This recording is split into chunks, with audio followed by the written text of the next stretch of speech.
कैसे हो चैम्पियंस। यहाँ हम देख रहे हैं BSc third year 5th semester botany के पहले पेपर के इम्पॉर्टेंट क्वेश्चन। ठीक है, इसका एक और पार्ट हमने अपलोड किया था।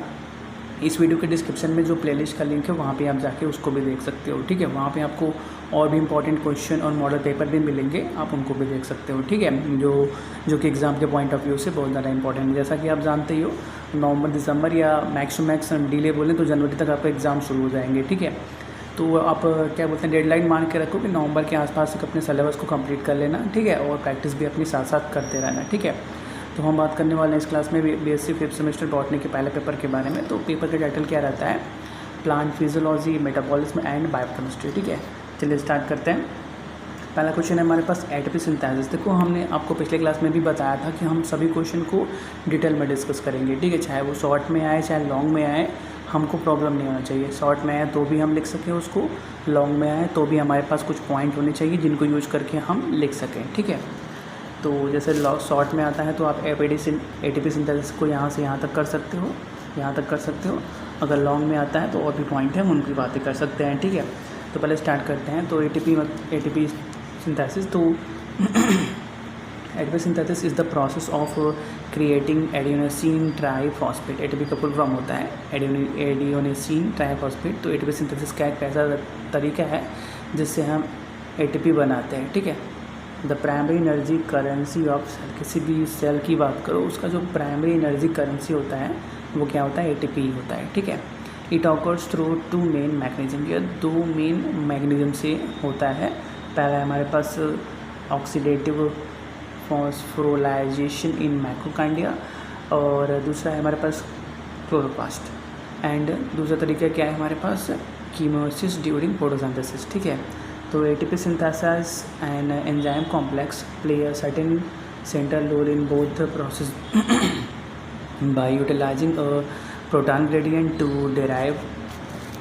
Drive ATP formation. ठीक है, अब नेक्स्ट बात करते हैं मैकेनिज्म ऑफ एटीपी सिंथेसिस के, कौन कौन सा मैकेनिज्म है जो एटीपी सिंथेसिस को क्या बोलते हैं यार, रन करते हैं।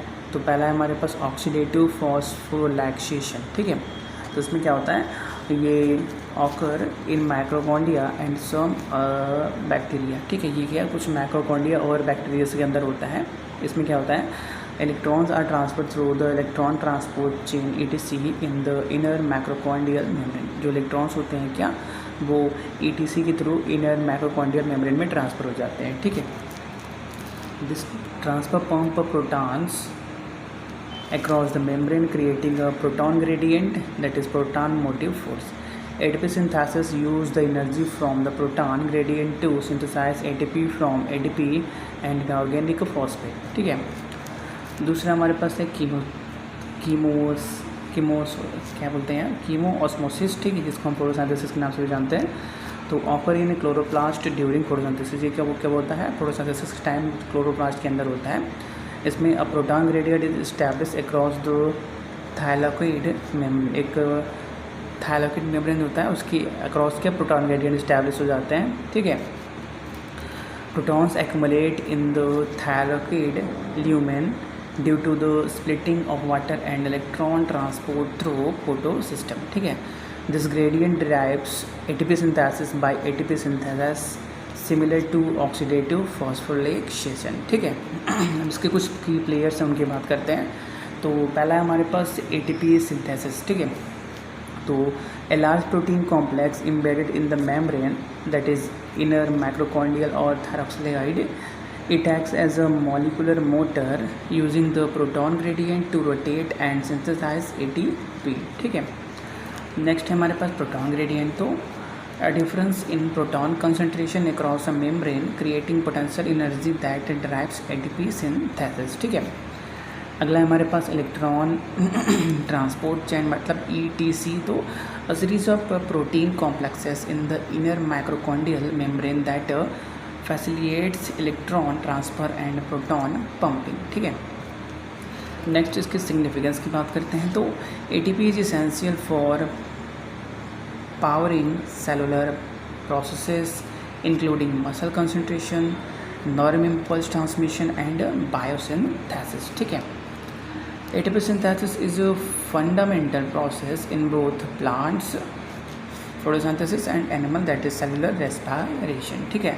The efficiency of ATP synthesis is crucial for cellular energy production and overall organismal health according to. ठीक है. अगला क्वेश्चन है हमारे पास माइक्रोकॉन्ड्रिया एंड रेस्पिरेशन. ठीक है, तो स्टार्ट करते हैं इसको. तो mitochondria are the powerhouse of cell. जानते ही हो सेल का पावर हाउस माइक्रोकॉन्ड्रिया होता है. Playing a crucial role in respiration by generating ATP, the cell's primary energy currency through the process called oxidative phosphorylation. ठीक है. This process involves the electron transport chain within the inner mitochondrial membrane and the subsequent production of a proton gradient that drive ATP synthesis. ठीक है. Next कुछ और इनके बारे में detail में बात कर लेते हैं. तो पहला हमारे पास the role of mitochondria in respiration. तो पहला रोल है इसका एनर्जी प्रोडक्शन. तो mitochondria are the primary site of cellular respiration, converting the energy from macronutrients that is glucose into ATP. ठीक है. नेक्स्ट है इलेक्ट्रॉन ट्रांसपोर्ट चेन मतलब ETC. तो the ETC located in the inner mitochondrial membrane is a series of protein complexes that transfer electrons from NADH and FADH2, that is a molecules carrying energy from nutrients breakdown to oxygen releasing energy along the way. Next है proton gradient. तो the energy release during electron transfer is use to pump protons, that is S plus, from the mitochondrial matrix to the intermembrane space, creating an electrochemical gradient. ठीक है. Next है हमारे पास ATP synthesis. The flow of a proton back into the matrix through a protein complex called ATP synthesis provide the energy to synthesize ATP from ADP and inorganic phosphates. Next कुछ की concept की बात करते हैं. तो पहला है हमारे पास oxidative phosphorylation. The overall process of ATP production in mitochondria involving the electron transport chain and chemosmosis, that is the movement of proton across the membrane to generate ATP. Next है हमारे पास aerobic respiration. Cellular respiration that require oxygen, which act as the final electron acceptor in ETC. ठीक है. Next है हमारे पास reactive oxygen species, that is ROS. तो byproducts of mitochondrial respiration which can be damaging to cells at a high level but also play a role in a signaling pathway at a low levels. ठीक है. और भी points हैं जैसे इसका significance हो गया, ये सभी आपको PDF के अंदर मिल जाएगा. ठीक है, आप PDF डाउनलोड कर लीजिएगा.